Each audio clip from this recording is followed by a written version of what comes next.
আপনারা দেখছেন টিভি24 news network. সবশেষ আপডেটে স্বাগত জানাচ্ছি আমি তাসমিয়া টুম্পা। আমেরিকা ও ইসরায়েলের ব্যাপক সামরিক হামলার প্রায় 2 সপ্তাহ পর ইরান পাল্টা চাপ তৈরির একটি গুরুত্বপূর্ণ উপায় ব্যবহার করছে। তারা বিশ্বের অন্যতম গুরুত্বপূর্ণ সমুদ্রপথ হরমুজ প্রণালীকে লক্ষ্য করে আন্তর্জাতিক বাণিজ্য ও জ্বালানি সরবরাহে বড় ধাক্কা দেওয়ার চেষ্টা করছে।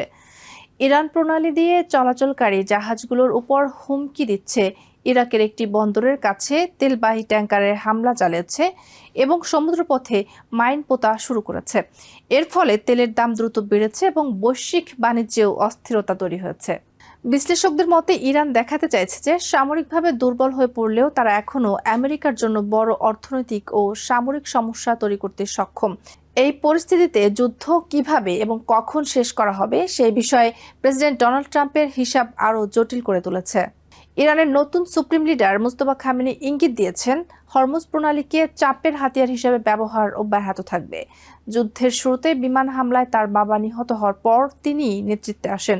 তিনি বলেন, হরমুজ প্রণালী বন্ধ করায় ক্ষমতাকে অবশ্যই একটি কার্যকর চাপের উপায় হিসেবে ব্যবহার করা উচিত।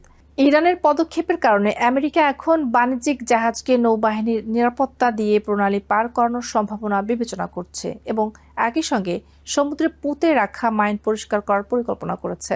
একই সময়ে আমেরিকার বাহিনী ইরানের নৌবাহিনীর অবশিষ্ট শক্তি এবং মাইন বসানো জাহাজগুলোকেও লক্ষ্য করে হামলা চালাচ্ছে। তবে এনার্জি সেক্রেটারি ক্রিস রাইট বলেছেন, নৌবাহিনী দিয়ে ট্যাঙ্কার স্কর্ট করার ব্যবস্থা এখনও প্রস্তুত নয়।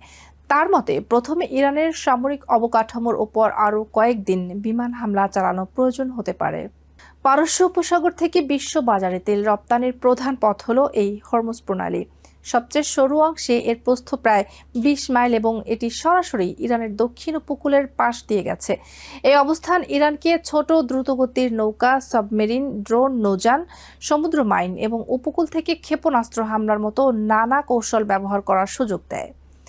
এই ধরনের কৌশলকে সামরিক ভাষায় অসমমিত যুদ্ধ বলা হয়, যেখানে তুলনামূলক দুর্বল শক্তি শক্তিশালী প্রতিপক্ষকে ব্যয়বহুল সমস্যায় ফেলতে চেষ্টা করে।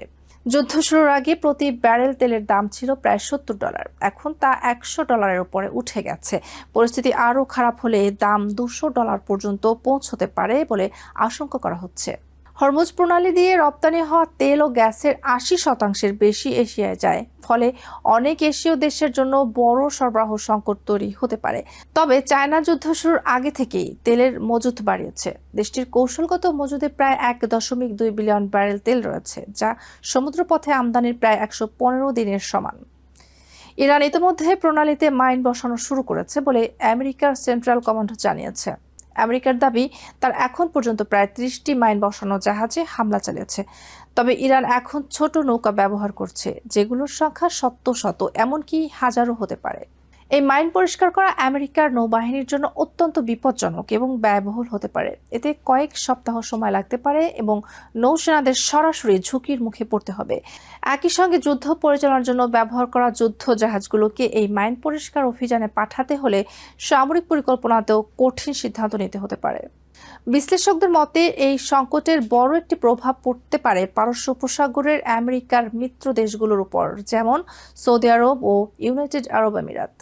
ভবিষ্যতে সমুদ্রপথের নিরাপত্তা নিশ্চিত করতে এবং আমেরিকার উপর নির্ভরতা কমাতে এসব দেশ ইরানের সঙ্গে সম্পর্ক পুনর্গঠনের পথ খুঁজতে পারে।